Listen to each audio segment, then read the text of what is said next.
Durante una dinámica de clase, un alumno me ha hecho un comentario espontáneo. Espera, profe, que lo busco en Internet. Así que Internet y las redes no son solo una fuente fiable de información para nuestros alumnos, sino que además puede emplearse como un recurso para contrastar el mensaje de los docentes. Estás escuchando Dando Clase.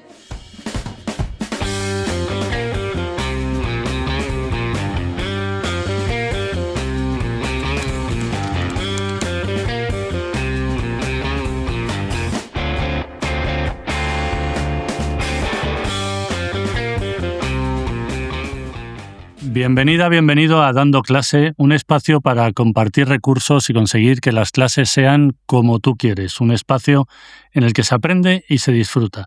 Hoy vamos a hablar de una de las bases de la escuela. ¿Para qué educamos y cómo lo hacemos especialmente en la era de la desinformación y los bulos? O dicho de otra manera, ¿cómo hacemos que nuestros estudiantes sean seres pensantes? Para entender cómo promover el pensamiento crítico, hablamos con Carlos Javier González Serrano, escritor y profesor de Filosofía y Psicología en ESO y Bachillerato en nuestro queridísimo Colegio San Gabriel. Así que ya seas profe, estudiante o simplemente alguien apasionado por el mundo de la educación, este episodio es para ti. Somos Víctor Calella y Miguel Costa desde el IES Puerta Bonita en Carabanchel y aquí empieza Dando Clase. Carlos Javier, bienvenido a Dando Clase. Muchísimas gracias a los dos, Miguel, Víctor, es un placer y estar entre estas paredes educativas, entre lo educativo con lo educativo, en lo público, siempre con vocación de charlar con colegas y hacer de esta profesión algo, si cabe, más bello todavía. La verdad es que nosotros, como siempre, encantados de estar aquí en el IES Puerta Bonita, donde los estudiantes de los ciclos de comunicación audiovisual se encargan, como siempre, del sonido y de la realización. Muchas gracias por estar con nosotros. Un placer. Vamos a arrancar con nuestra primera pregunta para conocerte un poco más.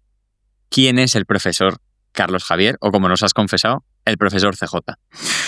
Sí, mis estudiantes me llaman CJ y a veces mis compañeros se extrañan, pero a ti no te importa que te llamen CJ, es como que te pierdan el respeto y es todo lo contrario, porque es un nombre que te han puesto ellos a ti y es una identidad que te prestan ellos también y es la que tú tienes en tu centro educativo.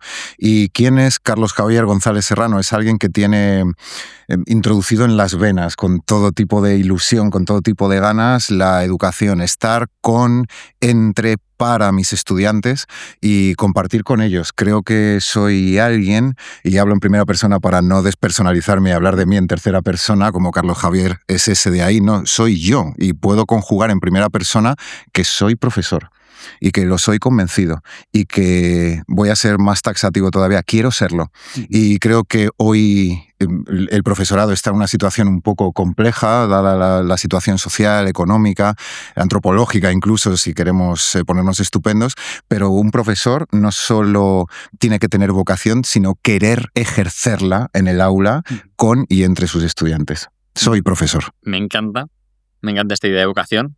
Hoy va a hacer falta. ¿Vale? Vale. Voy a enunciar alguna cifra para que nos dé una pista el tema o la problemática que vamos a trabajar hoy y ya entramos en la parte de preguntas y diálogo. Muy bien. Lo primero de todo, vamos a hablar de las redes sociales. Ese espacio que parece que ha dejado de ser un lugar solo de socialización para ser un lugar de conocimiento, información y saber. Para ver cómo ha transformado esto, también vamos a apoyarnos en un estudio que acaba de salir de la Universidad de Alicante que dice que solo el 20% de los estudiantes universitarios ha verificado la información de manera regular. Entre estos alumnos universitarios, solo un 44% antes de compartir un contenido en sus redes ha verificado que sea correcto.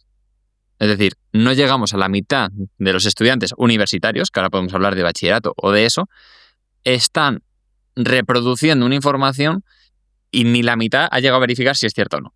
¿Vale? Entonces, tenemos aquí estos datos. Se habla de, a nivel de filosofía, seguro que estás familiarizado, infoxicación, cómo la información nos atraviesa. No elegimos la información que consultamos, sino que parece que ella nos atrapa a nosotros y queremos ver cómo esto afecta al pensamiento crítico y cómo afecta al aprendizaje. O sea, nos vemos en un momento en el que tanta validez tiene 15 segundos de un influencer, de una persona que publica algo en las redes sociales tiene tanto valor como lo que te pueda contar tu profesor de ciencias naturales, de filosofía, de lo que sea. Entonces, en esta tesitura nos preguntamos, ¿ha perdido la escuela la autoridad para enseñar? ¿O quizás sigue jugando a ese juego de préstame atención porque soy el profe en un momento en el que eso ya no es válido? ¿Cómo lo ves? ¿Qué te parece? Bueno, en primer lugar recomendaré el libro de una compañera muy querida, también colega de filosofía, que es Margot Roth, que publicó un libro con ese mismo título que ha mencionado Víctor antes, que es Infoxicación. Y en primer lugar me gustaría hacer un comentario muy rápido sobre una distinción que muchas veces no se suele hacer, que es la distinción entre información y conocimiento. Por una parte, puedes tener mucha información inconexa, además no sabes muy bien si es cierta o no es cierta, y tú necesitas no solo verificar, sino también ir un poco al acervo histórico de cualquier disciplina, sea filosofía, sea biología, sea arquitectura, sea la disciplina que sea, para comprobar si a través de ese estudio de la historia o ese estudio histórico también te da paso para poder decir que esa información que tú tienes es cierta o no. Entonces, claro, estamos expuestos a muchísimos focos de información, pero no a tantos focos de conocimiento. Y creo que lo fundamental hoy es que las aulas sigan siendo baluartes donde se defiende el valor del conocimiento, no un valor económico, no un valor utilitario, no un valor de eficiencia, ni siquiera de esto que se suele decir desde el campo de la psicología, ser funcional y adaptativo. El conocimiento puede que te introduzca en lo funcional y adaptativo, pero no sirve solo para eso, y el conocimiento no tiene que servir para, sino que tiene valor en sí mismo. A veces es el conocimiento por sí mismo, ¿no? Exactamente. Y voy a introducir aquí a un autor rápidamente que me gusta mucho citar, que es Friedrich Schiller. En las cartas sobre la educación estética del hombre o del ser humano, que se publicaron en 1798, habla de la tiranía. Él, en 1798, habla de la tiranía de nuestro ídolo y se refiere a la utilidad. Pero a la utilidad no como... Todos necesitamos conocimientos útiles, digamos, para ir a hacer un documento nacional de identidad, para ir a hacer una factura, para ir al banco, para comprar una barra de pan. La utilidad está en nuestra vida. Ahora bien, nos olvidamos de conceptos tan platónicos como la justicia, la verdad, el bien y la belleza. Si nosotros olvidamos eso, es cuando convertimos todo en infoxicación. Lo único que me interesa es tener información para ser adaptativo y funcional, pero ¿nos basta tener una vida funcional y adaptativa, olvidándonos del bien, la justicia, la verdad y la belleza? Entonces, lo que yo cuando escucho esto y termino, esto de información versus conocimiento, ¿qué riesgo corremos al olvidar nociones como bien, verdad, justicia y belleza? Nosotros podemos estar en la utilidad, en la eficacia, pero ¿qué ocurre cuando olvidamos los máximos? Nuestra vida se convierte en nada más que lo que se espera de nosotros, en una suficiencia, en una eficacia, y no trascendemos la utilidad. ¿Y cómo transmitimos la verdad, la justicia, la belleza a chicos y chicas de 14, 15 años que están ahí en segundo o tercero de la ESO? Pues yo juego mucho, primero, somos animales narrativos, nos gustan mucho las historias. Y aquí voy a recomendar, bueno, ya veis que para quienes nos estén escuchando, yo creo que esto también puede... De nuevo, sí, se viene en referencia. Fue premio Anagrama, si no recuerdo mal, hace 2 años, Lola López Mondéjar, con un libro en anagrama, como digo, que se llama Sin relato. Y al final también habla de todos los problemas que está habiendo y a los que nos enfrentamos en las aulas, de autolesiones, de distimias, de anhedonias, de depresiones, de trastornos ansioso-depresivos, y muchas veces, dice Lola López Mondéjar, esto se corresponde a una falta de poder introducir un relato, nuestro relato, en la vida, digamos, en el campo de lo político, de lo público, etcétera, etcétera. ¿Qué tiene que ver esto con motivar a los chavales? Si no les damos una narrativa por la que estar juntos en el aula, si no les damos un sentido para estar allí, lo único que hacen es ir a través de una inercia, ¿no? Pero papá, mamá, ¿por qué voy al cole? Pues porque tienes que ir, porque te lo digo yo, porque es lo que se espera de ti, porque es la educación secundaria obligatoria.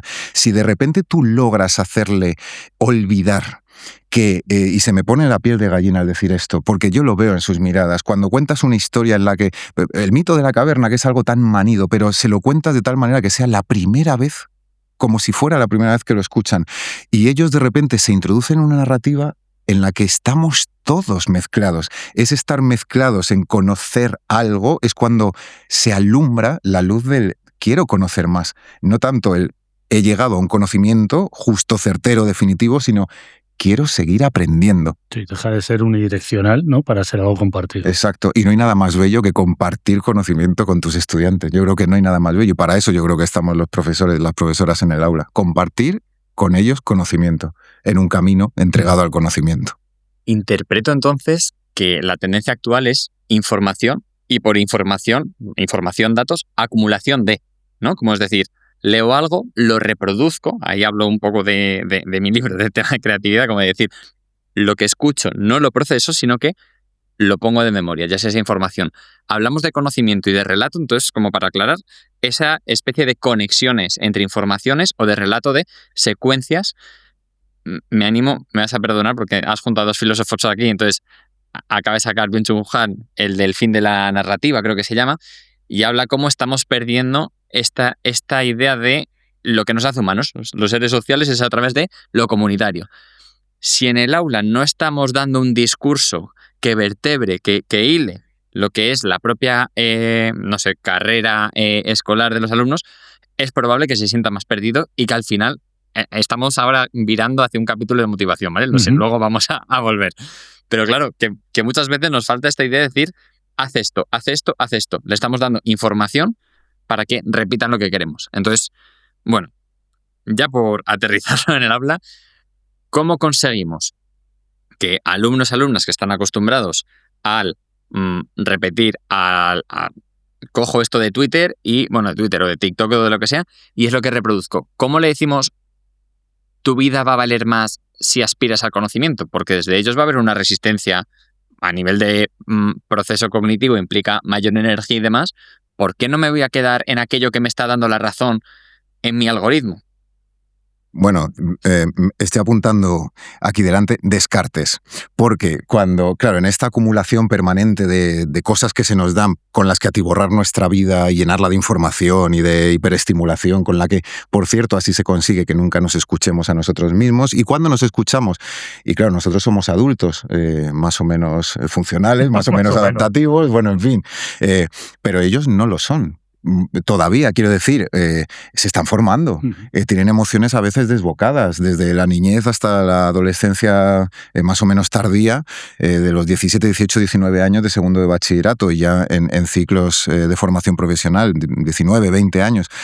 Pero ¿por qué menciona Descartes? Porque yo siempre, siguiendo con la importancia de las narrativas, yo siempre les pongo la imagen que está al principio tanto de las meditaciones metafísicas como del discurso del método. Y tenemos allí un Descartes que literalmente se está desnudando y se pone su cuerpo delante de la lumbre, haciendo el ejercicio de despojarse de sus ropas, despojarse de sus prejuicios, despojarse de todas sus ideas para ver qué queda de verdad en él, para ver si puede. O sea, este intento de muchas veces digamos que se enseña a Descartes como quiero llegar a una certeza. Antes de llegar a una certeza, lo que intenta hacer Descartes es despojarse de cualquier tipo de certeza. Yo creo que en el aula lo que tenemos que ser es ayudadores, facilitadores. Facilitador no me gusta por la connotación que tiene muchas veces de coach emocional o algo así. Me gusta más ser un acompañante en el camino, ser una especie de Virgilio, como lo es con Dante en la Divina Comedia. Y eres un acompañante en ese despojamiento de tantas cosas que han sido aprendidas y que no te dejan justamente seguir aprendiendo porque crees que lo sabes todo. Porque crees que el TikToker te está enseñando todo. Porque crees que tu maestro, tu profesor, tu profesora no te pueden enseñar nada más. Porque estás tan saturado de todo que no quieres más información. Y de repente cuando te dan un conocimiento, todos esos velos caen. Y es cuando entonces comienza el aprendizaje realmente. Pero primero tenemos que hacer ese ejercicio tan difícil, cartesiano, con Descartes, de desnudarnos delante de la luz para que nos deslumbre y dejarnos sentir el calor de la lumbre, por primera vez, más allá de nuestros prejuicios. Eso implica que tú también tienes que dudar de tus propias certezas y dejarte expuesto delante de tus estudiantes, porque esto a los profes nos cuesta muchísimo. Uy, pues Miguel, yo te voy a ser sincero, a mí no me cuesta nada. Y de hecho, no me cuesta nada porque me sale solo. Antes, cuando me ha pedido Víctor que me presentara y digo que soy profesor, soy soy profesor porque soy también un cuerpo entre cuerpos, que a veces esto se nos olvida.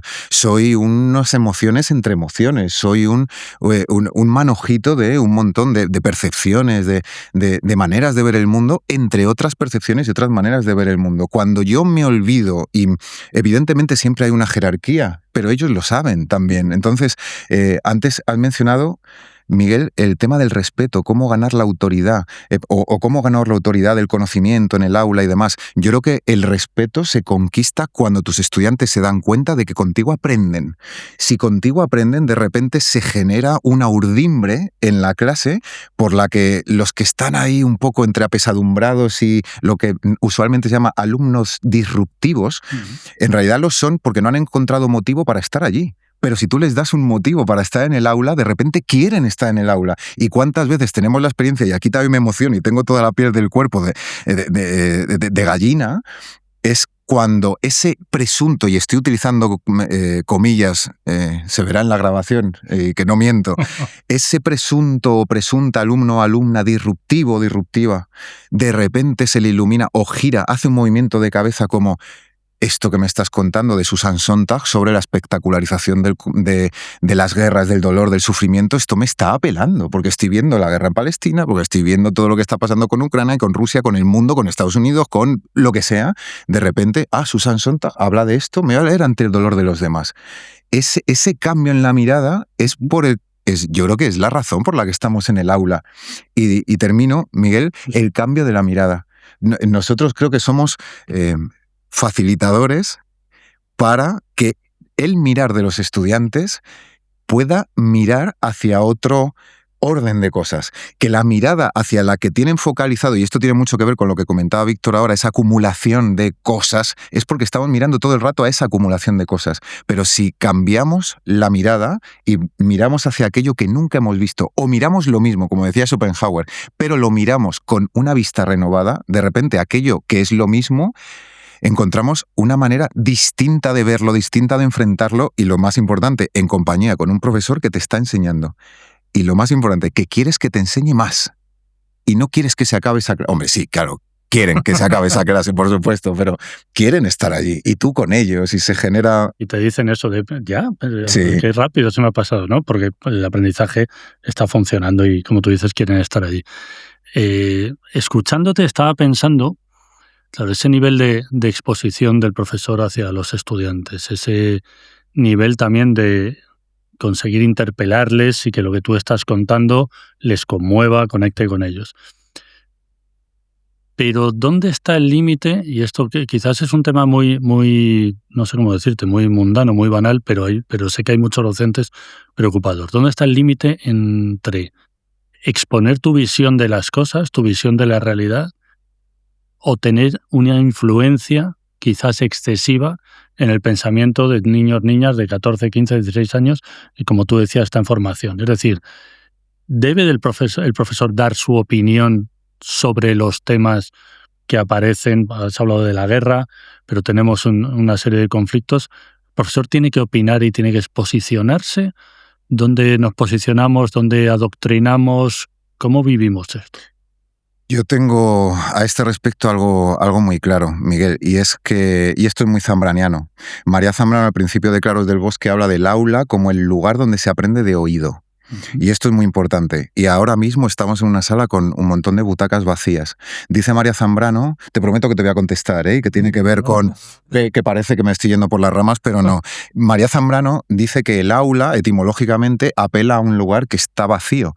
Y ese lugar que está vacío se constituye porque de repente entran allí unas personas, tengan 12, tengan 14 o tengan 18 años, que van a estar en disposición de aprender. Y lo que vehicula todo ese aprendizaje es la voz del profesor. Uh-huh. Y María Zambrano dice que lo más importante de lo que dice el profesor es lo que no dice. Por ejemplo, cuando llegamos al aula por la mañana, nos subimos al estrado donde haya estrado, o simplemente un estrado no tiene por qué ser una posición elevada. Un estrado también es ponerte delante de tus estudiantes. Eso ya es una exposición. Y el momento que media entre la vertebración de mi palabra, mi pensamiento, el silencio de los estudiantes, eso es lo que hace de un aula y no otro lugar. Mis estudiantes están a la expectativa de lo que yo les voy a enseñar. Y ahí se juega todo. ¿Qué tiene que ver esto con la exposición? Creo que la manera de estar de un profesor en una aula es ya exponerse. La manera en que yo enseño, la manera en que yo expongo, la manera en que yo estoy con ellos, eso es generar también lo político, no lo político en términos institucionales. Era un posicionamiento. Es un posicionamiento en el orden de lo público. Ellos están absorbiendo permanentemente cómo estás en el aula, cómo te comportas con un compañero que está ahí triste y todos han visto si tú te preocupas por él o no. Por un compañero que parece que no se entera ni quién es Platón, ni quién es Aristóteles, Parménides, y te acercas y le dices, necesitas ayuda, todo eso es una manera políticamente significativa de estar en un aula. Entonces, que evidentemente, y respondo más y termino, hay un titular porque a veces también ponemos titulares yo en mis clases, por ejemplo, si estamos hablando de filosofía de los conflictos bélicos, por ejemplo, pues sí, se puede poner un titular simplemente para que ellos puedan comprender un titular de un periódico. Y pones el titular de un periódico de un lugar ideológicamente más hacia la izquierda y otro más a la derecha, a ver qué semejanzas, qué diferencias y demás.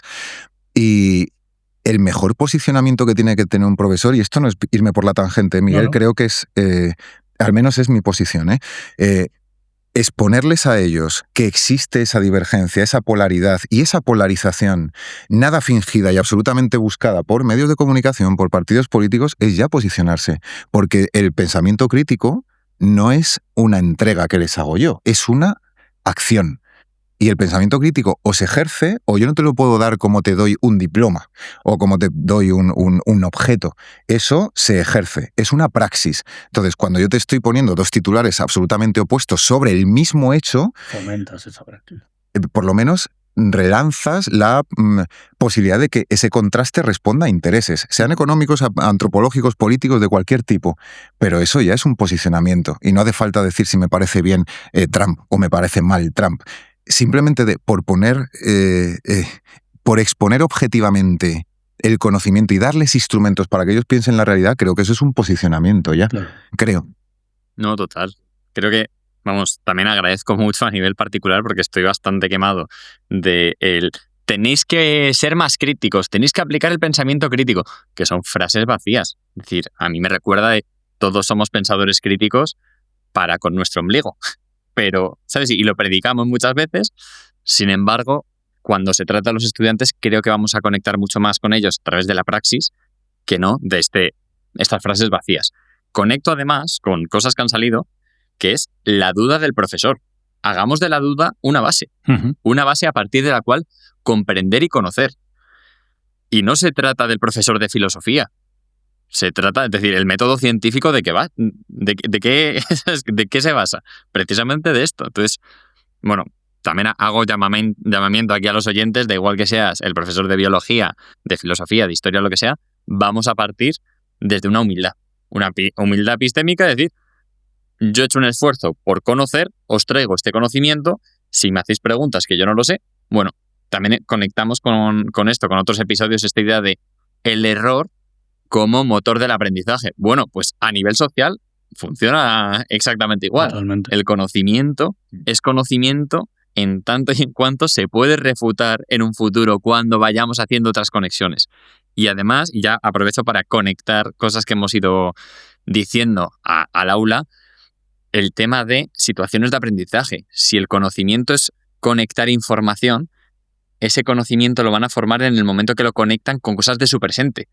¿Cómo afecta Susan Sontag con la guerra de Irán, que también les está afectando en sus casas porque el precio de la gasolina ha subido? Entonces, a partir de ahí, volvemos a repetir cosas para quien no haya escuchado episodio de motivación, pero les va a interesar, están conociendo por ellos mismos a partir de su propia realidad particular.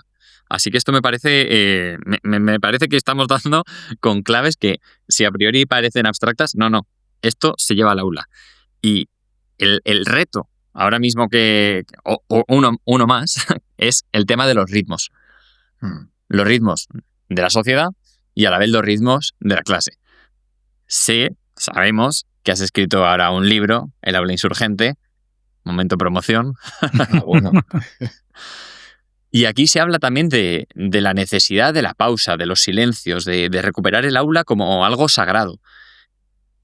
¿Cómo se lucha contra la tendencia actual para conseguir este ideal? Porque muchas veces somos conscientes de que cuando tratamos de llevar un ideal a una realidad presente, ostras, hay resistencias de todo tipo y a veces no solo no es bueno, sino que estamos empeorando una situación.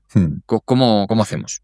Has dicho algo, Víctor, que me gusta mucho matizar, porque muchas veces, no porque lo hayas dicho tú, sino porque en general muchas veces también en el profesorado nos llenamos la boca con fórmulas grandilocuentes, como esto de que el aula es una entidad, un espacio sagrado. Yo empiezo el libro hablando de la sacralidad del aula, pero teniendo en cuenta que siempre está en la polis. Es un espacio sacro, sagrado, porque allí se da el conocimiento y porque allí tenemos que conservar el conocimiento, pero es un aula enclavada políticamente, temporalmente, económicamente, sociológicamente, geográficamente. El aula no se puede sacar, no es un lugar, no es la academia platónica que está más allá de las lindes de la polis y yo me abstraigo del ruido de la ciudad porque es que me molesta para pensar. No, es que, como diría también Schopenhauer, la filosofía o está enfangada en los asuntos de la vida o no es filosofía, es otra cosa, será hacer teoría o incluso teología al margen de los asuntos de la vida, pero es que el aula está en la polis y hay que partir de ahí. Entonces, creo que es muy importante, por cierto, me he quedado esto y te citaré, Víctor, convenientemente con lo de la humildad epistémica. Me parece muy importante que el profesorado la ejerzamos en clase porque es cuando también ellos se ven acompañados en el camino. Y yo, de hecho, voy a poner un ejemplo muy rápido, aunque me salga un momento de la pregunta. Yo voy mucho a la biblioteca pública, el Luis Rosales, de aquí de Carabanchel, que aprovecho para recomendarla, un sitio fantástico. Sí, ahora no estoy yendo porque están todos mis estudiantes de segundo de bachillerato con los exámenes finales, pero sí es verdad que durante el curso, cuando estoy allí estudiando en la sala de estudio, hay estudiantes míos que se acercan, que me ven y me dicen, profe, pero si tú ya te sabes todo, pero tú ¿qué haces aquí estudiando? Y en ese momento ellos se hacen uno contigo. Piensan, si está mi profe estudiando también y está tomando apuntes, y me ven allí con 1000 libros, mi parafernalia para estudiar y con un diccionario de alemán y está estudiando ahora. Esa humildad epistémica también se ve en los hechos y esto también es estar políticamente en un aula. Eso también es una significación. Yo vengo a estudiar y tú me ves y es que no me sé todo y vengo aquí, pues incluso mañana te quiero dar una clase de algo que no controlo mucho y voy a recordarlo. Los contratiempos, Víctor, que me voy por la tangente. Creo que el aula tiene que ser un lugar donde se ejercen los contratiempos.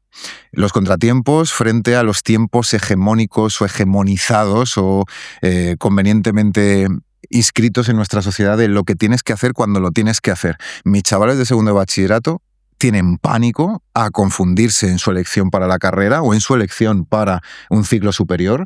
Tienen pánico a perder un año, tienen pánico a que alguien les diga es que he perdido un año de mi vida, y eso tiene que ver con, pero vamos a ver, si tienes 17, 18 años, y yo muchas veces se lo digo, que me metí a Derecho y Ciencias Políticas y ese año decidí salirme porque no era mi vocación, no era lo que quería hacer y me saqué el carnet de conducir, tuve alguna experiencia amorosa que también me sirvió en mi vida, yo qué sé, me saqué un título de idioma, trabajé y supe lo que era trabajar y ganar un sueldo y tal.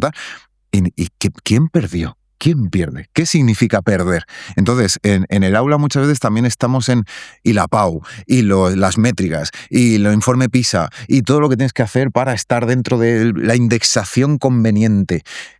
Bueno, pues a lo mejor en el aula, y todo esto teniendo en cuenta que tenemos una ley de educación, tenemos la reforma de la ley LOMLOE, tenemos unas competencias, y tenemos un temario, un currículo y una evaluación, y un perfil de salida, y tenemos todas estas cosas que evidentemente nos tenemos que adaptar a ellas.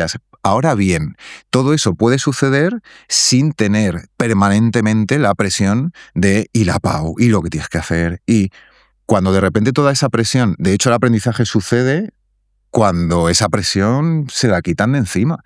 Porque ¿cuántos estudiantes míos han decidido en la tercera evaluación no presentarse a la PAU y están en segundo de bachillerato como, ¡qué bien! Me voy a sacar el bachillerato, voy a aprender y estoy aquí disfrutando. Y esto es lo más bello que puede suceder. Lo último que digo, sobre María Zambrano también, perdóname, siempre es lo último, pero es que María Zambrano hace mucho hincapié en los ritmos y dice que, voy a ser muy rápido, dice que esto en muchas obras suyas, pero en Delirio y Destino, que es su autobiografía, digamos, habla mucho de un totalitarismo o del genuino totalitarismo humano. Y es aquel que se da cuando yo intento imponer mis propios ritmos a los ritmos de otra persona o imponer mis ritmos a los de otra persona. Entonces esa persona se siente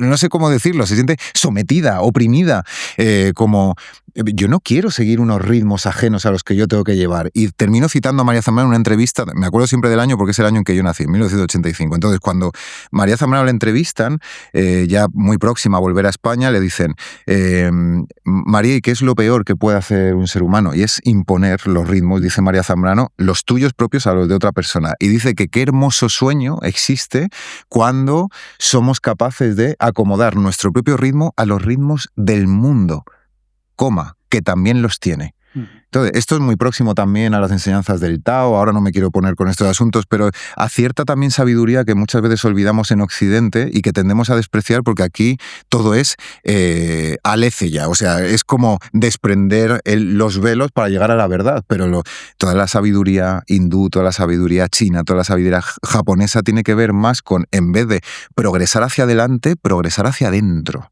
Y a lo mejor el auténtico progreso no va hacia adelante, sino hacia adentro, hacia lo hondo.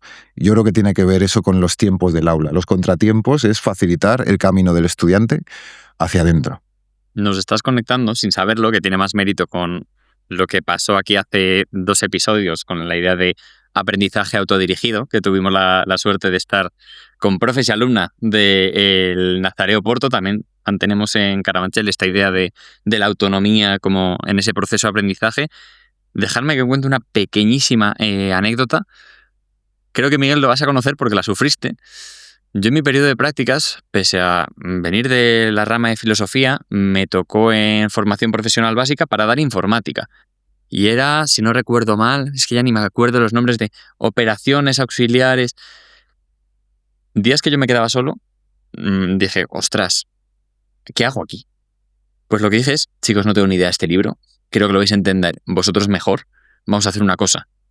Me lo vais a ir explicando uno a uno y a ver si conseguís que yo me entere.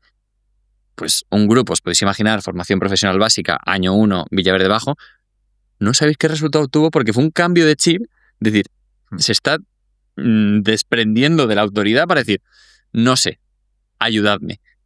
Y ahí cambió esta idea porque ellos se vieron de decir, me están pidiendo ayuda y a nivel de motivación, fue espectacular. Entonces, no os digo tampoco que ahora los profes digáis, no sé nada, que tampoco son tontos, obviamente, tratémosle como adultos, pero sí que me parece algo muy representativo de lo que es ellos pueden participar en este proceso de aprendizaje, obviamente respetando los roles, pero dejemos también, mostremos la duda, mostremos la escucha para que ellos también luego la puedan modelizar a partir de nuestra figura, que creo que es lo que más falta hace. Y que tiene que ver con la humildad y el posicionamiento del que hablábamos antes. Déjame recuperar, porque me ha interesado muchísimo lo que contabas de los ritmos, citando a María Zambrano. Claro, déjame que trate de aterrizarlo al máximo posible en el aula, ¿no? 30 niños, niñas hiperestimulados con un ritmo súper acelerado de scrolling con el teléfono que ya los últimos estudios dicen que si en los 3 primeros segundos no te ha enganchado, la gente se lo quita de en medio, o sea, una cosa como enloquecida. Y dices en tu libro, hay que recuperar la pausa, hay que recuperar el ritmo, hay que recuperar el espacio. Y yo cuando lo leía decía, bueno, ¿cómo demonios hace esto la gente o puede hacer esto los profes en el aula? ¿Cómo conseguimos bajar las revoluciones de todos estos adolescentes para permitirles tener un espacio donde reflexionar mínimamente? Pues aquí también voy a ser totalmente taxativo porque es que me sirve, pero me sirve. Yo di clase desde segundo de la ESO, educación en valores cívicos y éticos, este año 3 grupos de segundo de la ESO con los que me lo estoy pasando muy bien. Chavales súper majos, entran muy bien en la dinámica de pensar y demás. Primero y segundo de bachillerato, con filosofía, historia, filosofía y psicología. Y a mí me funciona algo muy bien, Miguel. Dos cosas. Primera, y esto en segundo de bachillerato, ¿eh? Segundo de bachillerato, chavales de 17 y 18 años, dictados. Y esto habrá quien a lo mejor escuchando se escandalice. Alguno que está sí. revuelto ahora mismo. Pues no os imagináis el cambio de cadencias que supuso después de hacer el dictado. Porque no es algo en lo que les vaya la nota, no es algo que tengan que hacer, porque si no es un dictado como en sexto de primaria, donde te estás jugando la nota porque estás aprendiendo a escribir bien, las reglas gramaticales, ortográficas y demás. Aquí es un texto de Freud, de Darwin, de lo que sea que estemos dando en psicología o en historia de la filosofía, un texto de Hannah Arendt, de Kant, de quien sea. Y después de hacer el dictado, de repente en la clase hay un silencio, una calma, una tranquilidad. Pero porque han cambiado los ritmos. Profe, esto no lo he pillado, ¿me lo repites, por favor? Y el profe se lo repite porque y se genera un silencio, también una comunión entre todos, estamos a lo mismo. Sí es verdad que al principio, la primera vez que lo hace, lo hago 3 veces al año, pero sí es verdad, porque es segundo de bachillerato, volvemos a los ritmos impuestos, tal, pero sí es verdad que les sirve muchísimo. La primera vez que lo haces, profe, de verdad, un dictado, segundo de bachillerato, ahora...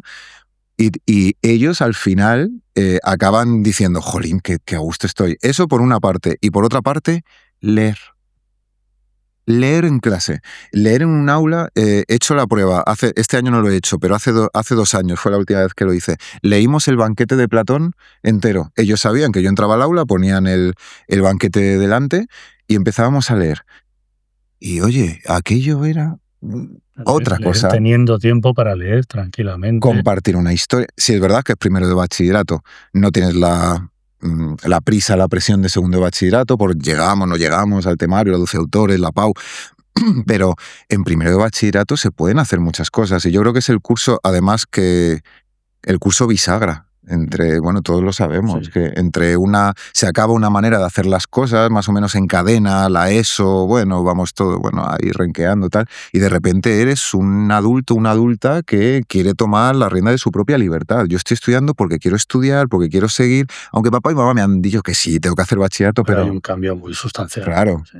Y de repente cuando ellos se dan cuenta de que entienden lo que leen y que lo asimilan y pueden discutir sobre ello.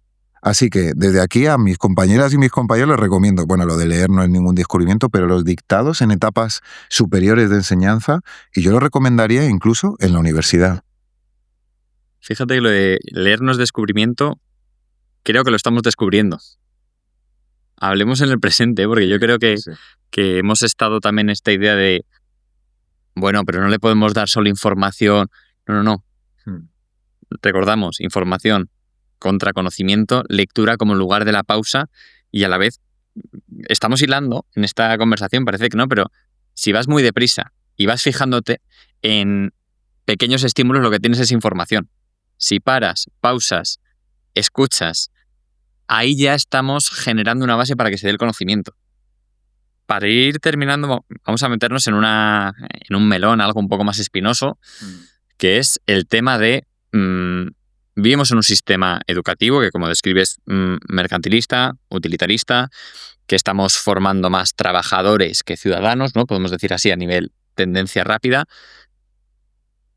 ¿Sí? ¿Confirmamos? Sí, claro. A ver si no, pero es que lo que quiero también es agradecer a que exista un sistema educativo, porque quiero decir, al menos existe, que podría ser peor. Y que no existiera. Entonces, como el aula también es, si me permitís la expresión, que esto con todas las comillas del mundo, el aula es nuestro imperio y allí las cosas pueden suceder como nosotros más o menos pensemos que está bien que sucedan, mientras exista el aula, contento. Entonces, pues se puede hacer un poco de abstracción frente a la mercantilización y las dinámicas. Perdón, Víctor, era simplemente como menos mal que nos queda la educación. Vale, me gusta porque es como, yo estoy poniendo en tu boca una afirmación, antes de entrar en este punto quería medio confirmarla. Entonces, lo digo, por supuesto, no desde la acusación, sino desde aquí hay un debate que a mí me preocupa, creo que a Miguel también. Comentemos. El aula puede ser ese lugar, digamos, que puede escapar de las lógicas mercantilistas, productivistas, que tal vez deba escapar de las lógicas. Ahora bien, los alumnos, estudiantes con los que muchas veces trabajamos, precisamente están pasando por el sistema educativo para integrarse a la sociedad salarial que vivimos, porque a partir de tener un contrato van a poder tener su proyecto como ciudadanos libres en el que poder, pues eso, proyectar, planificar y demás. Entonces, aquí hay un dilema, que es si saltamos totalmente de la sociedad en la que vivimos y la educación, porque está proponiendo algo distinto de la sociedad, olvida la sociedad o se dista de esta sociedad, también podemos dejar a un tipo de alumnado que no va a tener las oportunidades y les estamos condenando a esta exclusión social. Entonces, tampoco creo que la solución buena sea, pues entonces enfócate eso, aunque esté mal el sistema. ¿Cómo lidias tú con este dilema? ¿Cómo lo ves? Es una cuestión muy espinosa. Yo un año, por circunstancias, bueno, podemos darlo porque estamos habilitados para ello, pero di FOP, formación y orientación profesional o personal y profesional, en un segundo de diversificación. Y claro, es alumnado que muchas veces está más enfocado al perfil laboral, profesional, o hacer una FP de una formación profesional de grado medio, y tampoco tienen muy claro si quieren seguir estudiando, y si acceden a un primer bachillerato o a un grado medio, saben que les va a costar porque no quieren, no es lo que quieren, y se tienen que integrar en la sociedad. Y sin embargo, lo que sucedía allí en esa asignatura de formación y orientación personal y profesional era que los temas que más le interesaban era cuando me metía con algo de filosofía, de desarrollo personal, con lo que tenía que ver con lo que trascendía las redes utilitarias y demás.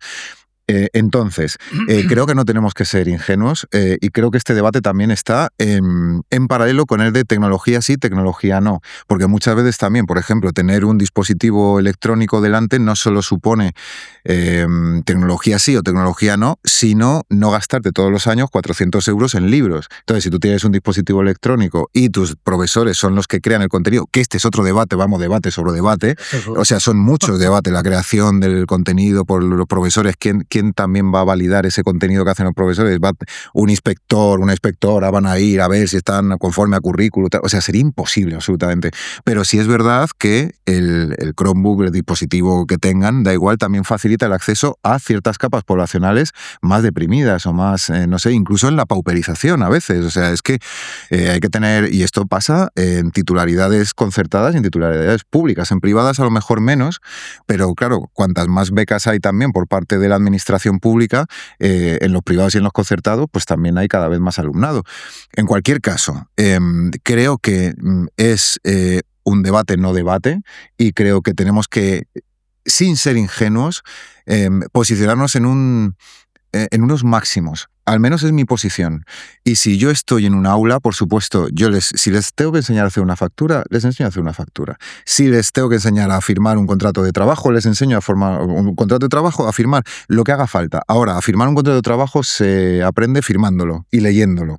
A hacer una factura cuando tienes que hacer una factura, pero a pensar sobre el bien, la belleza, la justicia y la verdad, a lo mejor nunca lo hacen. Entonces, es mi debate en mi cabeza, y muchas veces hay alumnos que están, y yo los tengo, alumnos y alumnas que están en situaciones, no voy a decir de pobreza, pero sí de muchas dificultades económicas, con familias que tienen hasta 2 y 3 trabajos para mantener a sus hijos, y de esto hay que hablar, porque no se habla de esto muchas veces, de adolescentes que están cuidando a sus hermanos pequeños con familias ausentes absolutamente, en el mejor de los casos cuando no hay otro tipo de, no sé, malos tratos, cuando hay un trato que no es lo más proclive para que un estudiante, sea un niño, sea un adolescente, pueda estudiar. Entonces, desde aquí también no solo tenemos que hacer, digamos, pedagogía, nunca mejor dicho, el profesorado, sino que también las familias. Tenemos que, desde servicios sociales, desde los ministerios, desde las consejerías de educación en las comunidades autónomas y las competencias correspondientes, desde colegios, institutos, de la titularidad que sea, lo que debemos hacer es no ser ingenuos, por supuesto, pero acordarnos de que nuestros estudiantes quizá la única oportunidad que tengan para pensar en cosas que nunca van a poder pensar es en el colegio, en el instituto. Porque no van a tener tiempo, porque la vida se los va a comer. Entonces, es la única certeza de la que parto. Ahora, ¿cómo aunar los dos campos? Es algo que se me escapa de las manos. Quizá haciendo algún itinerario, que lo que pasa que, claro, si vas bajando hacia abajo, perdonadme por la redundancia, ¿cuándo haces la distinción? Tú no quieres estudiar, pero es que a lo mejor un chaval que dice con 10 u 11 años, no, a mí es que no me gusta esto, o estos, con todas las comillas, alumnado disruptivo que dice no quiero estudiar, y de repente, a los 12 o los 13 años, el encuentro con un profesor le cambia la vida.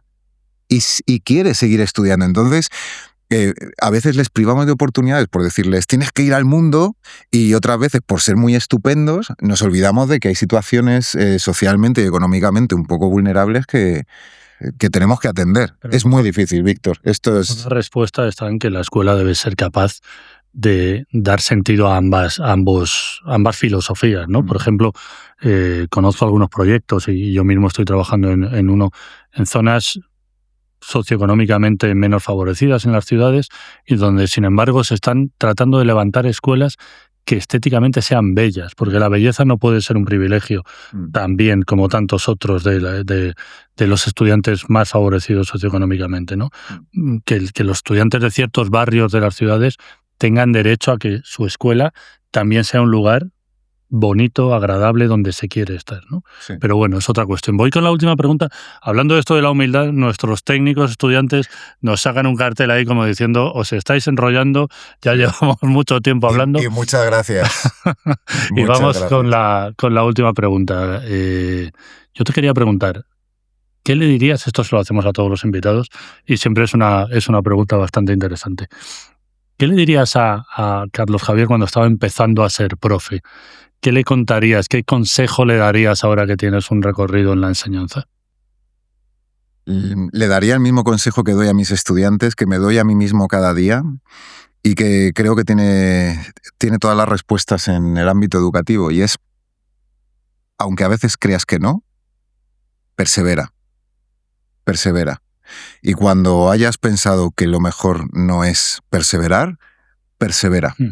Porque no hay pago para la vocación, también con todas las comillas del mundo. No hay pago para un estudiante que es un adolescente, vive en el egocentrismo, y es natural, porque evolutivamente en términos psicológicos están ahí y no te van a dar las gracias muchas veces. Persevera. Y vas a tener un problema con un compañero, persevera. Con el equipo directivo, persevera. El ministro o la ministra desoyen nuestras demandas, persevera. La Consejería de Educación de la Comunidad Autónoma desoye también tus demandas, persevera. Y cuando llegues al aula, persevera. Y entonces ahí sucede algo. Y lo que sucede es un rastro, una huella, un camino que imperceptible va quedando. Y queda. Así que sería el consejo que me daría. Más bien el ánimo, Miguel. Persevera. Perfecto acabar así, ¿no? Como ya os hemos enmarronado, hemos abierto melones, ha habido debates. Perseverar. Pues muchísimas gracias, muchísimo ánimo en este final de curso, y persevera tú también, que seguro que lo estás haciendo fenomenal. Gracias a los dos, de corazón. Muchas gracias por estar con nosotros. Un placer.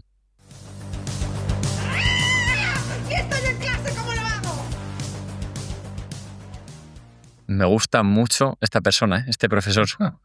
Así en general.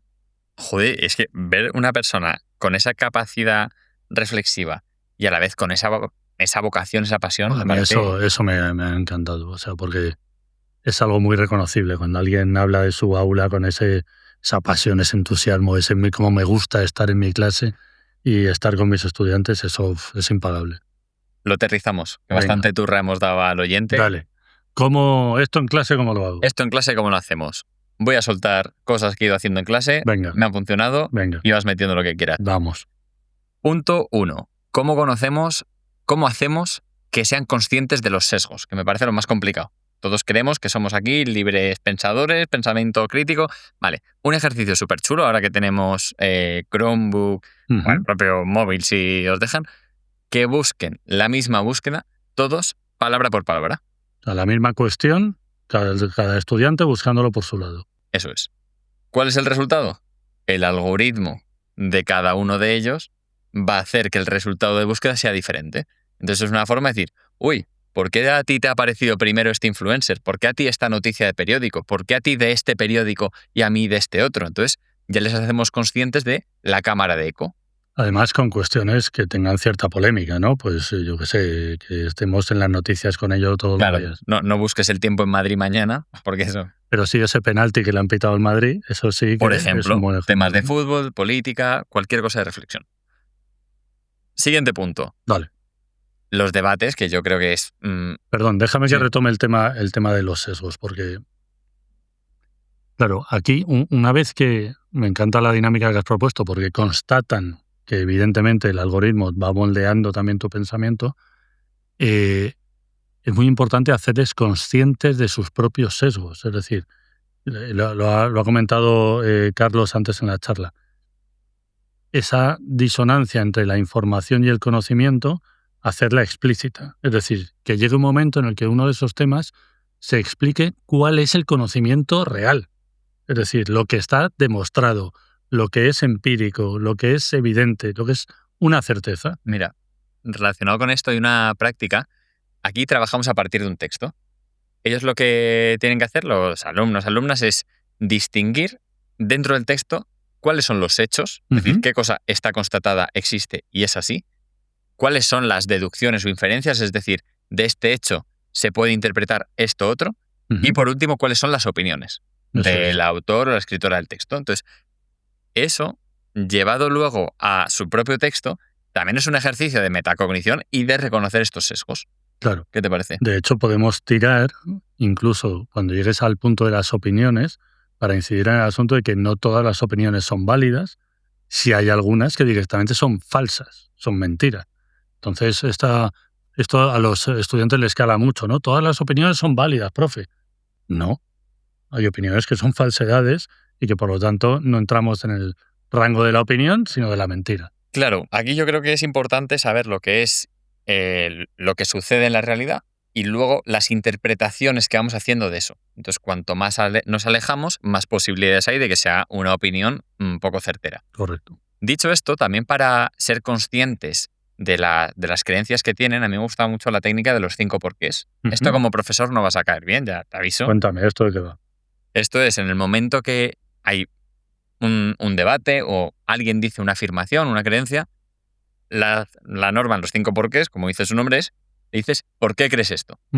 No tienes que ponerlo en medio de la clase, que parece que estás ahí como dejando en ridículo, pero, oye, ahora coger de esta afirmación que tenéis, poner ¿por qué creéis eso? Y después, ¿por qué creéis la justificación 1? ¿Y por qué creéis la justificación 2? Es decir, una cadena de reflexión para ver las premisas sobre las cuales se apoya tu afirmación final. ¿Qué hace esto?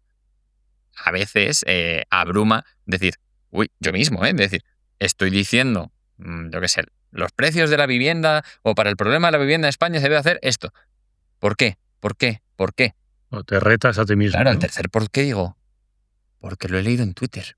Ya está. Se acabó. Se acabó. Ya no hay más por qué. Entonces, bueno, es una forma también de hacerle reflexionar. Pues sí, me gusta. O sea, creo que te permite ver la profundidad de por qué crees lo que crees. Bueno, ayuda muchísimo la propia IA. Paradójicamente, la IA, hay un término que se llama sincofantía. Hostia. A ver, ¿qué? No basta con haber traído Sincofantía. Sincofantía Es un grupo o algo. Sí, estaría guapo. Es una forma de actuar de la propia inteligencia artificial para contentar al usuario. Entonces, la IA, al igual que hace Twitter, o X, como se llama ahora, es alimentar tus propias creencias y tu sesgo de confirmación. Es decir, tú la IA dices, me gustaría encontrar una casa muy barata en Madrid. ¿Puedo encontrar una casa muy barata? ¿Me ayudas a eso? Sí, claro, excelente pregunta. No es una excelente pregunta, no necesariamente. O sea, te moldea el contenido que te da para hacerte feliz, digo. Eso, de hecho, dejémoslo para un episodio de IA y educación. Ahora bien, lo importante es, la IA tiende a darnos la razón a no ser que le pidamos lo contrario. Vale. Entonces, tú a la IA le puedes decir, acaba con la sincofantía, o no seas condescendiente, o no me des la razón, o pon a prueba mis propias creencias. Tú le pasas la reflexión de lo que hagas y te va a decir, y lo que hacen los estudiantes de hecho, inferencia, deducción y opinión válida o inválida, la IA también te puede hacer esto. ¿Cómo lo ves? Acabo... Pues mira, ya sé lo que significa sincofantía. Estáis aprendiendo muchísimo. Pero mogollón. Venga. Más cosas. 2 más. Dale. Hagamos debates. Debates es la oportunidad del aprendizaje de contrastar distintas creencias, distintas posturas y fomentar el diálogo. Ahora bien, mira, experimento la semana pasada. Era sobre ¿la inteligencia artificial es creativa, sí o no? Entonces digo, levantad la mano las personas que consideráis que sí que es creativa, levantad el puño las personas que no. Hubo un 60-40 y dije, vale, ahora vamos a organizar un debate con la única condición de que tenéis que defender la posición contraria. Lo curioso es que al acabar el debate, fíjate qué fuerte, cada uno estaba convencido de la posición que había defendido y no de la creencia inicial. O sea, que habían cambiado en cierto modo su opinión. Entonces, a mí este ejercicio me parece fascinante porque es muy sencillo de hacer. Fuerzas también a pensar de manera diferente a la que tú haces, que eso creo que es una riqueza. Y luego es bastante curioso porque también a nivel de sesgo de confirmación dices, ya que me he esforzado en defender y en encontrar estos argumentos, ahora resulta que esa acaba siendo tu posición. Totalmente. Mira, el hecho del debate además es una técnica que te permite aumentar la participación en tu clase. Yo lo hago en clase también y lo que hago es trazo una línea en el suelo y obligo a la gente a posicionarse a través de distintas preguntas a un lado u otro de la línea. A veces discutes con la gente que está en tu mismo lado, porque piensas lo que piensas. A veces discutes con la gente que está en el lado contrario. A veces, lo que tú dices, defiendes la opinión que tú no tenías. Entonces, pregunta a pregunta, tú vas viendo lo que tú dices, cómo la gente por lo menos reflexiona. Pero lo agarro y lo uno con lo que ha dicho Carlos Javier de la pausa, los tiempos, el espacio. Hay otras 2 formas de aumentar la participación en tu clase, que son a través de la escritura y a través de preguntas abiertas. En ambas es muy importante que demos el tiempo suficiente para que los estudiantes reflexionen. A veces simplemente es plantear la pregunta y el hecho de pedirles que escriban sobre ello es darles una pausa. Es decir, oye, vale, tengo 3 minutos para escribir por qué opino que lo que dice Marcos Llorente sobre que el sol no quema, pues es verdad o es mentira, ¿no? Entonces, esa pausa es muy importante y tener espacios que fomenten la participación de los estudiantes creo que también lo es. Me quedo con la idea que dices de que escriban y ya la última cosa que comento, lo voy a decir como para hacer un short, ¿vale? Que esto tenemos que mejorar. Vamos para allá. Dale pausa. ¿No te puedes reír? Venga, arranca. ¿Quieres que tus estudiantes fomenten... A ver, tengo que volver a empezar. ¿Cómo conseguir que tus estudiantes mejoren el pensamiento crítico? Hazles que creen una noticia falsa. Enséñales las falacias y las tienen que poner a prueba. Esa es buena, esa es buena. Va a parecer una broma para ellos. La cosa más ridícula. Pero en el momento que ellos emplean ese tipo de artilugios, de manipulación, de oratoria y demás, luego en el momento que lo lean, van a decir, ¡hey! Si esto yo lo he hecho... De hecho, si haces eso y le dices, dale un formato publicable en TikTok o en Instagram, yo creo que todavía le das más potencia. Me gusta muchísimo. Bueno, pues estamos, 6 herramientas. Bueno, no os dediquéis ahora, por favor, a generar noticias falsas con vuestros estudiantes. Cortaros un poco. Hasta aquí. Lo tenemos. Bueno. Episodio... Yo creo que nos vamos con unas cuantas ideas. Bueno, y no podemos irnos sin agradecer al equipazo que tenemos. Por favor. Cris, Rebeca, Marta, Ainhoa, Carla, Rodrigo no sé si está por ahí. Millones de gracias a todos. Y esto es todo, así que os dejamos con la cita final. Es casi imposible convertirse en una persona educada en un país tan desconfiado de la mente independiente. James Baldwin. Queremos que mañana, cuando te pongas delante de tus estudiantes, te sea imposible olvidar lo que has oído y pruebes todas estas cosas nuevas. Y así, poco a poco, te conviertas en el profesor o profesora que quieres ser, para disfrutar de la que sin duda es la mejor profesión del mundo.